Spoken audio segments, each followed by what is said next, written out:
ক্যান্ডিতে বাংলাদেশ শ্রীলঙ্কার খেলা চলছে, তৃতীয় ওয়ানডে শেষ। তারপরে একটু ঘোরাঘুরি করতে এসেছিলাম। এর মাঝে একজন বাঙালির সাথে দেখা পেয়েছি, যিনি শ্রীলঙ্কান মাস্টার্স অ্যাথলেটে সবশেষ যে অ্যাথলেট হয়েছে সেখানে বেশ কয়েকটা কীর্তি তিনি করেছেন, ভালো খেলেছেন এবং তার বয়সটা 65 বছর বয়স। যখন জানতে পারলাম একটু জিজ্ঞেস করি ওনাকে, আসলে আপনি কোন প্রতিযোগিতায় শীর্ষস্থান অধিকার করেছেন? আমি এইখানে 38তম Sri Lanka masters open athletic meet ছিল। এখানে ইন্টারন্যাশনাল খেলা, অনেক দেশই এসেছিল এখানে। বাংলাদেশ, শ্রীলঙ্কা, ইন্ডিয়া, পাকিস্তান, বিভিন্ন দেশের সব প্লেয়াররা এসেছিল। সেখানে আমি হাই জাম্পে ফার্স্ট হয়েছি। হাই জাম্পে আপনার বয়স কত? বয়স 65+। সেখানে আমি গ্রুপ হিসেবে খেলেছি। তা আমার গ্রুপে আমি হাই জাম্পে ফার্স্ট হয়েছি, হার্ডেলসে ফার্স্ট হয়েছি, 5 কিলোমিটার ওয়াকে সেকেন্ড হয়েছি, আর লং জাম্পে থার্ড হয়েছি।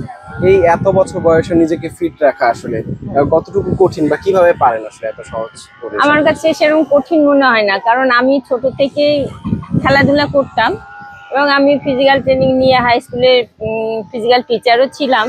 তারপর মাঝে সংসারের কাজে ব্যস্ত থাকায় আর প্র্যাকটিসও করা হয়নি, কোনোদিনও খেলিনি। এই 40 বছর পর আমি আবার এই হাই জাম্প দিচ্ছি।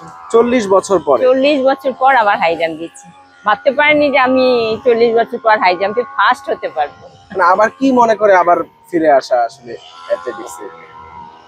অবসর সময় ভাবলাম যে ভেটারেন্স ক্লাবে অ্যাটেন্ড করি। তো আমি ভেটারেন্স ক্লাবের সাথে যুক্ত হই। তারপরে ভেটারেন্স ক্লাব থেকে আমাদের স্টেট হলো, ইন্টারন্যাশনাল ন্যাশনাল মিট হলো ধর্মশালা, ধর্মশালা স্টেডিয়ামে খেলা হলো। তো ওইখানে আমি হাই জাম্পেও ফার্স্ট হয়েছিলাম, হার্ডেলসেও ফার্স্ট হয়েছিলাম। তারপরে ওটা ন্যাশনাল ছিল, এবার ন্যাশনালের পরে ইন্টারন্যাশনাল বাংলা শ্রীলঙ্কায় হলো। তো এইখানে আমি ভাবতে পারিনি 4টে প্রাইজ পাবো।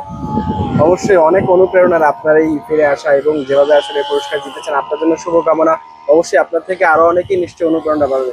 দর্শক, যেমনটা শুনছিলেন যে উনি শিক্ষকতা করছেন, 65 বছর বয়সে শ্রীলঙ্কান মাস্টার্স অ্যাথলেটিক্সে তিনি এসছে দারুণ দুটি কীর্তি করেছেন, 4টা শিরোপা তিনি জিতেছেন।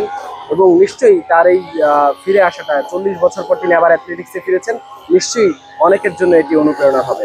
Hasan Al Maruf, Jamuna sports, Kandy, Sri Lanka. Daily 5 kilometre হাঁটি আমি। 5 কিলোমিটার হাঁটেন? হ্যাঁ, ওটা বাদ দিই না। বৃষ্টি হলেও আমি ছাতা নিয়ে বেরোই। অবশ্যই অবশ্যই, আপনার গল্প নিশ্চয়ই অনুপ্রেরণা হবে।